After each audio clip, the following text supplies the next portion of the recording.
Bonjour, GSG! Today I'm gonna read a book, Dogs Don't Do Ballet. Let me introduce myself. I'm Super Curious Kid, and I'm the mystery reader. Are you ready to read the book with me? Alright. Dogs Don't Do Ballet. My dog is not like other dogs. He doesn't do dog stuff, like weeing on lampposts or scratching his fleas or drinking out of the toilet. If I throw him a stick, he looks at me like I'm crazy. So I have to fetch it myself. No, my dog likes music and moonlight and walking on his tiptoes. You see, my dog doesn't think he's a dog.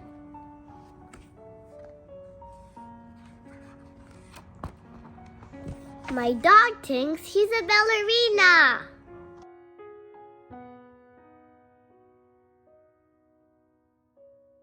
When I get ready for ballet class, he looks longingly at my tutu and ballet shoes, and I just know he's dreaming of his name in lights. Dad, I say, can Biff come too? He loves ballet. Not a chance, says Dad. Dogs don't do ballet. Then one Saturday, on my way to class, I get a funny feeling that I'm being watched, a funny feeling that I'm being followed.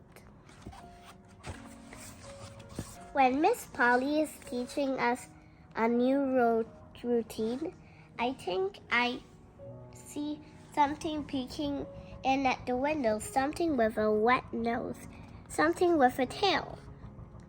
All right, girls, says Miss Polly, who's going to demonstrate the first position?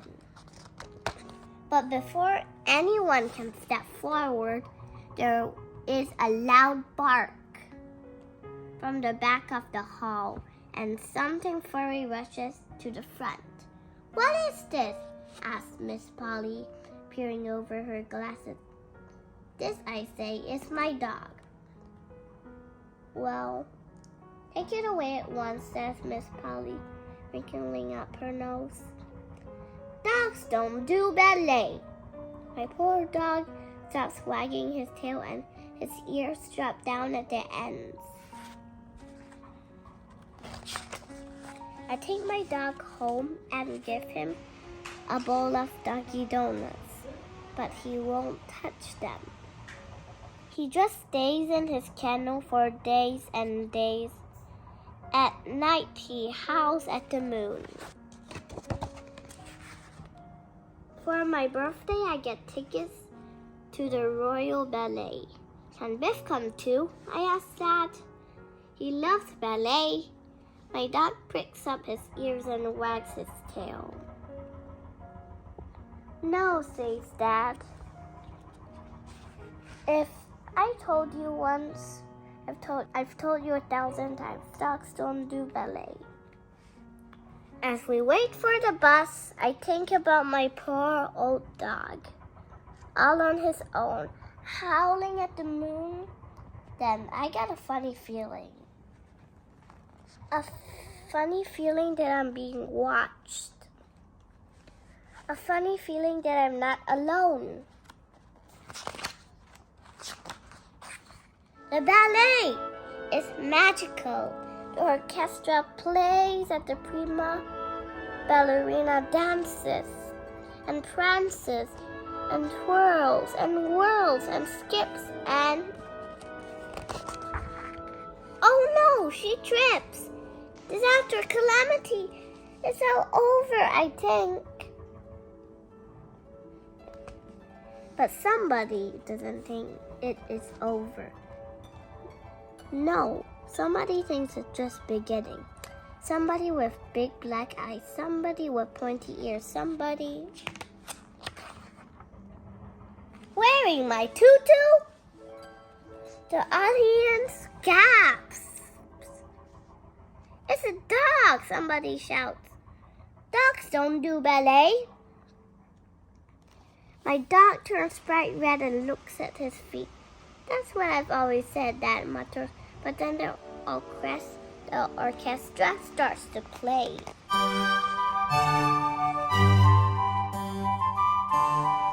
And my dog dances like no dog has ever danced before. Plie, jeté, arabesque, pirouette. He's as light as a sugar puff, as pretty as a fairy. The audience can't believe it. Hooray, I shout, that's my dog! When the music stops, my dog gives a hopeful curtsy and blinks nervously into the spotlight. The theater is so quiet that you could hear a bubble pop. The lady in the front row stands up. It's a dog, she shouts. Biff's ears start to drop again. A dog that does ballet, she yells. Bravo! Suddenly the whole audience cheers and throws bunches of roses. My dog glows pink with happiness. I don't believe it, says Dad, shaking his head. Biff is a ballerina after all. See, I say proudly, ruffling Biff's ears. Dogs do ballet. Bravo, Biff. The end. Dogs Don't Do Ballet by Anna Kemp, illustrated by Sara Ogilvie.